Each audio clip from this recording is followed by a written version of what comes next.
ఉరవకొండలో విశ్వేశ్వరరెడ్డి ఇంటి చుట్టూ పోలీసులు భారీగా మోహరించారు. విశ్వేశ్వరరెడ్డిని ఏ క్షణమైనా అరెస్ట్ చేసే అవకాశం కనిపిస్తోంది.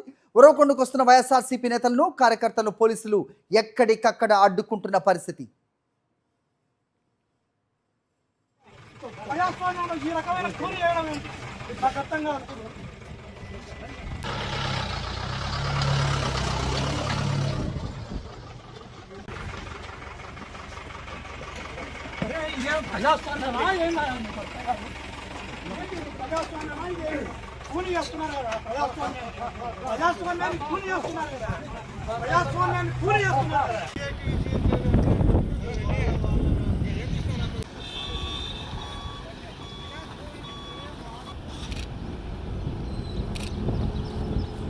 అనంతపురం జిల్లాలోని ఉరవకొండలో ఉద్రిక్త వాతావరణం కనిపిస్తోంది. మాజీ ఎమ్మెల్యే విశ్వేశ్వరరెడ్డి చేపట్టిన ధర్నాకు హాజరయ్యేందుకు బయలుదేరిన మాజీ ఎంపీ గోరంట్ల మాధవ్ను పోలీసులు అరెస్టు చేశారు.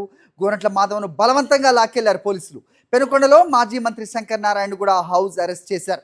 మంత్రి పయ్యావుల కేశవ్ భూ అక్రమాలకు వ్యతిరేకంగా నిరసన చేపట్టారు. మాజీ ఎమ్మెల్యే విశ్వేశ్వరరెడ్డి ఉరవకొండలోని విశ్వేశ్వరరెడ్డి ఇంటి చుట్టూ పోలీసులు భారీగా మోహరించారు. విశ్వేశ్వరరెడ్డిని ఏ క్షణమైనా అరెస్ట్ చేసే పరిస్థితి కనిపిస్తోంది.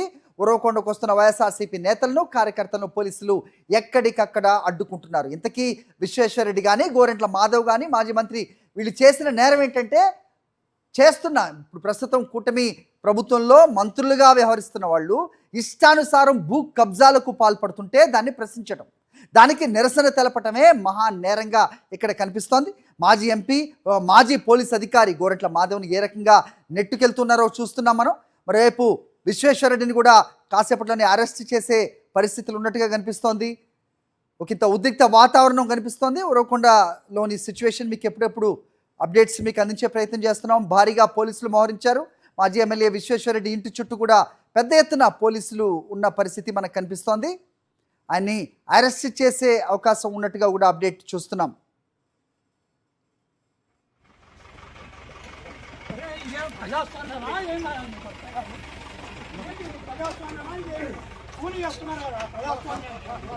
అనంతపురం జిల్లా బిడపనకల్ మండలం వేల్పు మడుగులో వైఎస్ఆర్సీపీ నేత గోవింద్కు చెందిన ఒక 21 ఎకరాల భూమిని ఆలయ భూమి అంటూ టీడీపీ బీజేపీ నేతలు కొట్టేసే ప్రయత్నం చేశారు. ఆ భూమి ప్రైవేట్ భూమి అని రెవెన్యూ అధికారులు చెప్పినా కూటమి నేతలు వినటం లేదు. వైఎస్ఆర్సీపీ నేత గోవింద్కు అనుకూలంగా హైకోర్టు ఉత్తర్వులు ఇచ్చింది.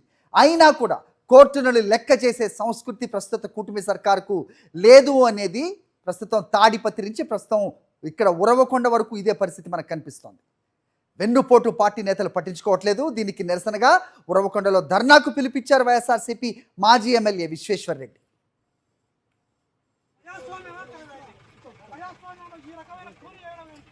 రైట్, ఉరవకొండలో టెన్షన్ వాతావరణానికి సంబంధించి డీటెయిల్స్ మా ప్రతినిధి శివారెడ్డి అందిస్తారు. శివారెడ్డి, ఏం జరుగుతోంది?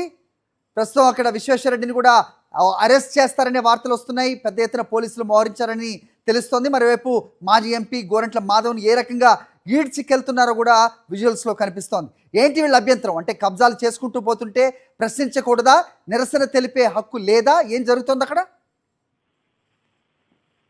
ఎందుకంటే మంత్రి పయ్యావుల కేశవ్ ప్రాతినిధ్యం వహిస్తున్న ఉరవకొండ నియోజకవర్గంలో ఒక హై టెన్షన్ వాతావరణంలో కనిపిస్తుంది. ఎందుకంటే మరి కాసేపట్లోని వైఎస్ఆర్ కాంగ్రెస్ పార్టీ సమన్వయకర్త మాజీ ఎమ్మెల్యే విశ్వేశ్వరరెడ్డిని అరెస్ట్ చేసేందుకు భారీ స్థాయిలో పోలీసు బలగాలు మోహరించిన పరిస్థితి కనిపిస్తుంది. వాస్తవానికి టీడీపీ కూటమి అధికారంలోకి వచ్చిన తర్వాత మంత్రి పయ్యావుల కేశవ్ ఆ బాధ్యతలు స్వీకరించిన తర్వాత ఉరవకొండ నియోజకవర్గంలో వైఎస్ఆర్ కాంగ్రెస్ పార్టీ నేతలు కార్యకర్తల భూములను టార్గెట్ చేస్తున్నారు, ఆస్తులను టార్గెట్ చేస్తున్న పరిస్థితి కనిపిస్తుంది. ఏ విధంగా సరే వాటిలో వివాదాన్ని క్రియేట్ చేసి రాజకీయంలో లబ్ధి పొందాలి. ఎందుకంటే పార్టీ మారితే ఓకే, లేకపోతే వైఎస్ఆర్ కాంగ్రెస్ పార్టీలో కొనసాగితే ఖచ్చితంగా మీ భూములు లాక్కుంటామన్న సంకేతాలను మంత్రి పయ్యావుల కేశవ్ వర్గీయులు ఇస్తున్న వాతావరణం కనిపిస్తుంది. ఈ నేపథ్యంలోనే వేల్పు మడుగులో గోవింద్ వైఎస్ఆర్ కాంగ్రెస్ పార్టీ సీనియర్ నేత గోవింద్కి సంబంధించిన 12 ఎకరాల భూమికి సంబంధించి ఆలయ భూమిని టీడీపీ నేతలు బీజేపీ నేతలు వివాదం సృష్టిస్తున్న నేపథ్యంలో రెవెన్యూ అధికారులు అదేవిధంగా హైకోర్టు సాక్షాత్ హైకోర్టు కూడా ఆదేశాలు జారీ చేసిన నేపథ్యంలో కూడా పోలీసులు కానీ లేకపోతే రెవెన్యూ అధికారులు కానీ ఇక్కడ కావాలని భూమి వివాదాన్ని క్రియేట్ చేస్తుండడం వివాదాస్పదంగా మారింది. ఈ నేపథ్యంలోనే మంత్రి పయ్యావుల కేశవ్ భూ అక్రమాలకు నిరసనగా ఈ రోజు వైఎస్ఆర్ కాంగ్రెస్ పార్టీ సమన్వయకర్త మాజీ ఎమ్మెల్యే విశ్వేశ్వరరెడ్డి ధర్నాకు పిలిపించారు. మరి కాసేపట్లోనే ధర్నా కార్యక్రమానికి వెళ్తూ ఉన్న నేపథ్యంలో పోలీసులు భారీ స్థాయిలో మోహరించారు. ధర్నాను అడ్డుకునేందుకు, ధర్నాకు అడ్డంకులు క్రియేట్ చేసేందుకు పెద్ద ఎత్తున పోలీసు బలగాలు మోహరించిన పరిస్థితి కనిపిస్తోంది. ఇప్పటికే మాజీ ఎంపీ దూరగ మాధవ్ని అరెస్టు చేశారు. బలవంతంగా లాక్కిన పరిస్థితి కనిపిస్తోంది. మరోవైపున ధర్నాకు హాజరయ్యేందుకు వస్తున్న మాజీ మంత్రి శంకరనారాయణ పెనుగొండలోనే హౌస్ అరెస్ట్ చేశారు. మరోవైపున ఉరవకొండ వైఎస్ఆర్ కాంగ్రెస్ పార్టీ కార్యాలయం వద్ద ఉన్నటువంటి మాజీ ఎమ్మెల్యే విశ్వేశ్వరరెడ్డిని అడ్డుకునేందుకు పోలీసులు సమాయత్తమవుతున్న పరిస్థితి కనిపిస్తుంది. శివారెడ్డి, కొద్దిసేపటి కిందటే చెప్పండి గారి శివారెడ్డి, అంటే ఒకవైపు రెవెన్యూ అధికారులు కూడా అది ప్రైవేట్ భూమి అని చెబుతున్నారు, ఆలయ భూములు కాదని నిర్ధారిస్తున్నారు. కోర్టులు కూడా సదరు వ్యక్తికి అది తన భూమి అంటూ కూడా అతనికి అనుకూలంగా ఉత్తర్వులు కూడా ఇచ్చిన పరిస్థితి. మరి దీన్ని ఏమి పట్టించుకోదా ప్రస్తుత కూటమి సర్కార్? కబ్జాలకు ఏది అనర్హం కాదనే రీతిలో సాగుతున్న ఈ కబ్జాల పర్వాన్ని అడ్డుకునేది ఎవరు? ఎందుకంటే కోర్టు ఆదేశాల కంటే మంత్రి ఆదేశాలు ముఖ్యమని పోలీసులు, రెవెన్యూ అధికారులు చాలా స్పష్టంగా ముందుకు వెళ్తున్న పరిస్థితి కనిపిస్తుంది. ఎందుకంటే సాక్షాత్తు హైకోర్టు కూడా ఇంజక్షన్ ఆర్డర్ ఇచ్చింది.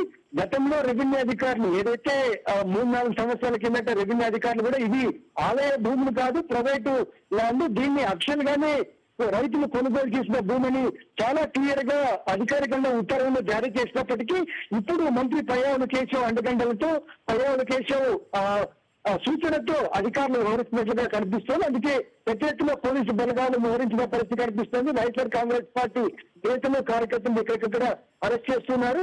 హైకోర్టు ఆదేశాలను సాక్షాత్తు అమలు చేస్తున్న పోలీసు అధికారులు వాటన్ని పక్కన పెట్టి వైఎస్ఆర్ కాంగ్రెస్ పార్టీ శ్రేణులు విశ్వేశ్వరరెడ్డిని అరెస్ట్ చేయడం, అదేవిధంగా ఇతర నేతలను అడ్డుకోవడం పూర్తి స్థాయిలో వివాదాస్పదంగా మారుతున్న పరిస్థితి కనిపిస్తోంది.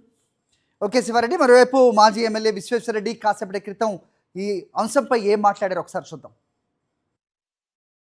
విలేజ్లో ఉన్నటువంటి గ్రామ పోలీసు ఆ ఊళ్ళో ఉన్న వైఎస్ఆర్సీపీ లీడర్స్కి అందరికి ఫోన్ చేసి రేపు ధర్నా లేదు, మీరు పోతే మీ పైన కేసులు పెడతామని చెప్పి భయపెట్టినారు. నిజంగా ఇది అత్యంత పిరికి ప్రభుత్వం. ఇది ఒక సమస్య పైన పేద వర్గాలకు సంబంధించి, వెనుకబడిన తరగతులకు సంబంధించినటువంటి వాళ్ళ భూమిని, 21 ఎకరాల భూమిని ఈరోజు సాగులోకి పోనివ్వకుండా ఆక్రమించుకొని దాన్ని స్వాధీనం చేసుకునే ప్రయత్నాలు టీడీపీ పార్టీకి సంబంధించినటువంటి వాళ్ళు చేస్తూ ఉన్నారు.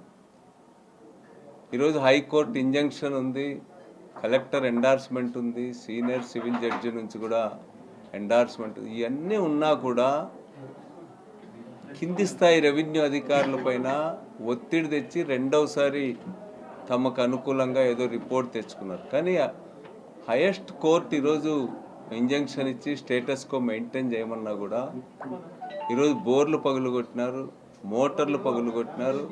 అయినా సరే ఇది అన్యాయం అని చెప్పి మేము మాట్లాడకూడదంట. కనీసం మోటార్లు పగులుగొట్టి, పైపులు పగులుగొట్టి లక్షలాది రూపాయలు నష్టం చేసినటువంటి వాళ్లకు కేసు కూడా పెట్టరు, ఎఫ్ఐఆర్ కూడా పెట్టరు. బాధితుల పక్షానే పోలీసులంతా మాట్లాడతారు. పోలీసు అధికారులు కానీ, రాష్ట్ర ప్రభుత్వానికి సంబంధించిన ప్రతినిధులు కానీ ఈరోజు బాధితులకు వ్యతిరేకంగా మాట్లాడుతూ ఉన్నారు వాళ్ళంతా కూడా. హైకోర్టు ఆదేశాల మేరకు పోలీస్ ప్రొటెక్షన్ ఇచ్చి ఇదే భూమిలో గత సంవత్సరం పంట కోసుకోవడానికి మా వాళ్ళకే అవకాశం ఇచ్చారు. వైఎస్ఆర్సీపీకి సంబంధించిన వెనుకబడిన తరగతుల నాయకుడు, రాష్ట్ర డైరెక్టర్గా పనిచేసినటువంటి కురుబ కార్పొరేషన్కు గోవింద్ గారికే పోలీసుల సమక్షంలోనే పంట అంతా ఇవ్వాల్సి వచ్చింది.